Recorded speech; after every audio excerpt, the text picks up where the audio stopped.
Hello, my name is Alana Hefner, and I'm the Director of Career Services for Tarleton State University. It is my pleasure to talk to you today about a few tips on making your resume perform for you. Not all tips and tricks will be listed on the slides. Many items will be verbally communicated through this presentation. Please contact Career Services for a deeper dive into making your resume competitive. The feedback that is shared with you today has been collected from employers and recruiters in the field over the years, as well as through the National Association of Colleges and Employers. We encourage you to have your resume critiqued before sending it to an employer. No matter who gives you the feedback, whether it's faculty, staff, career services professionals, employers, family, or friends, at the end of the day, your resume is your personal document. You should make the final decision on which advice you choose to follow. Most of the tips discussed today can be found in our big book of resumes located on our website, and that's at www.tarleton.edu/careers. You can also pick up a hard copy from your Career Services office on your respective Tarleton State campus. The purpose of the resume is to move you towards the interview. Once the interview has been obtained, the resume decreases in importance. Creating one resume to send to 20 different employers will decrease your chances of getting to the next step. Tailoring your resume is key. To tailor your resume, you need to research the company to which you are applying. Always dig into their website to gain a better understanding of their culture and services that are being offered. Tailoring your resume allows you, the applicant, to connect with the position that you are applying for. Think of how you stand out, skills you possess, experiences that you have had. How are you different than your classmates obtaining the same degree? Before we dive into tailoring, let's first review briefly the three basic styles of resumes. The chronological resume is usually what most students think about when developing their very first document. This style lumps all experiences together in reverse chronological order. This style should be used for an applicant who has many years of experience directly related to the position. The functional style of resume is for applicants who have less related experience in the field. It allows you to put your experiences under themed groups such as communication, leadership, etc. And the last is the combination style resume. It's a happy medium between the previous styles. It blends the experiences and skills together, typically by including a summary of qualifications or a summary of skills section in the upper portion of the document. For visual examples of these styles, please refer to the big book of resumes found on the Career Services website. Now let's start looking at the constructs of the resume document. The heading. This is the one place of the document where you have a little more freedom to be slightly creative, especially with your name. Use bulky or bold text anywhere from 18 to a 28 font, depending on the length of your name. The rest of the text, including your address, email, and phone number, throughout the rest of the document needs to be at least a 10, 11, or 12 font. No smaller than a 10 and no bigger than a 12. Pay attention that your contact information is correct. Your email address and outgoing voicemail needs to be appropriate. The email address is especially important. You want to make sure that it includes your first and your last name so that the reader and the receiver can understand who the email is from, especially if you're going to inquire about a position that you have applied to. Anything with ARH76401@hotmail.com. While that is an innocuous type of email address, it doesn't tell the reader who it is from. Also, sexyhotkitten@hotmail.com. While cute and funny in 7th grade, may not be appropriate for a professional position. The objective. There are two schools of thought regarding this section. Should I or shouldn't I include an objective? Well, most employers read the objective if it is a one-liner. This section is only used to tell the reader which position you are applying for. It is not a philosophical statement about the type of employee you wish to be or the type of employer you are seeking. You can use the title, area of interest, when you do not have a specific job posting. Here's an example of a correctly formatted objective or area of interest. Summary of skills Summary of skills or summary of qualifications, it can be worded differently depending on your preference. This section is close to the top of the document to signal to the reader to a quick overview of you, the applicant. It's a preview of how you connect to their position and a read further for more information type of cue. Here is an example of a solid summary of skills section. Stay away from one or two word statements such as self-motivated or team player. Include more detail explaining that you are self-motivated to accomplish goals and meet deadlines. Remember, the resume is built to move you into the next phase of the application process, the interview. Make certain that you are able to provide solid examples of statements that you have included on your resume. For instance, if you do not have strong examples of times where you were self-motivated to accomplish goals and meet deadlines, then do not include it on your resume, because it sounds good. The education section for many traditional college-age students. This is the section that is driving the bus, if you will, and therefore placed closer to the top of the resume. For those of you who have worked for some time in the field and came back to obtain your degree, it may not be the leading section and can often be put on the lower part of the document. Typically, high school is not listed. It is assumed that you already have completed a GED or higher diploma, such as a high school diploma, by virtue of attending a community college or a university. The highest degree should be listed first. Be sure to spell out bachelor and avoid acronyms like BS for obvious reasons, BBA, BAAS, etc. Employers are looking for attention to detail, and this is an area where you can demonstrate that skill. Include your minor or areas of emphasis as well as your GPA if it is a 3.0 or higher overall. The degree is what connects you to the position that you are applying for more than the school that you have attended. Therefore, always list your degree before the school. Here is an example of how to display your education section. The next section is the most important portion of your document, and it is the most difficult piece to develop. This is where you should connect your experiences to that which the employer is seeking. It is important to include details, percentages, numbers, and transferable skills that connect. This is also the most difficult portion of the document, as I stated before, because an effective resume utilizes strong action verb statements to articulate their abilities.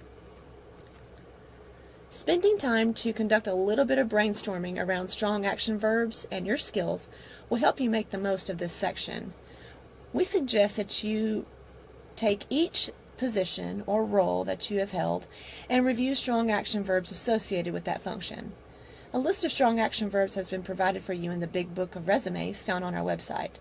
You can also use any internet search engine to look at various lists of strong action verbs associated with customer service, nursing, sales, communication. Once you have the beginnings of your statements in writing, such as helped with marketing, then you can dig in and reword the statements into increased awareness or implemented marketing strategies. Can you see the difference in the statements? Here's an example of how to lay out this section. Components to include would be the job title, the company, city and state of the experience, and the month and year you began and ended the experiences. Bullets are used to mark strong action verb statements. Notice the use of the actual number 12 instead of spelling out 12 makes the eye focus on that statement quickly. Also notice that we used past tense verbs since the experiences happened in the past according to the dates listed. If you are describing an experience that is currently ongoing, then you would use present tense to start your statements. Types of experiences to include in this section need to be related in some way to the position that you are applying for. Always look at experiences both paid and unpaid. Do not fall for the myth that volunteer experiences are not resume worthy. For instance, if you were involved in Big Brothers Big Sisters as a big, and you are applying to be a volunteer coordinator matching children with volunteers, then you have related experience. You would articulate your experience as a big on your resume in a related experience section.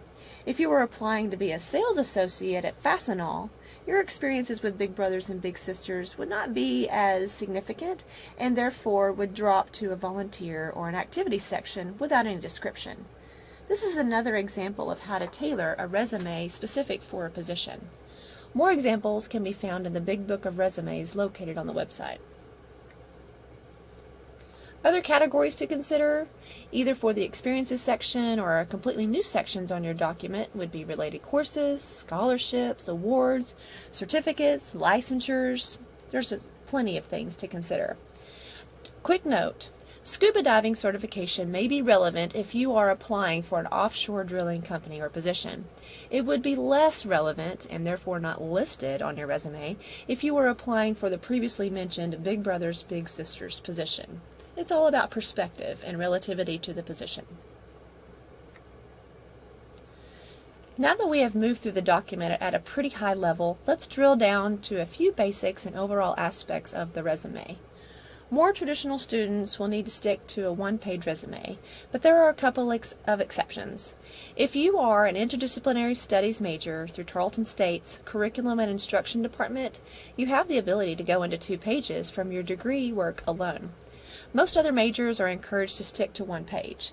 Again, there is a lot of debate between faculty, employers, family, and friends on the ideal number of pages for a resume. Ultimately, you have the final decision. Let's talk about bullets for a minute. Bullets on a resume. Bullets should be used sparingly. The resume is not intended to be developed in an outline format where every line is marked. Bullets are strategic markers for strong action verb statements. The most strategic use of bullets are in the related experience section and the summary of qualifications sections only.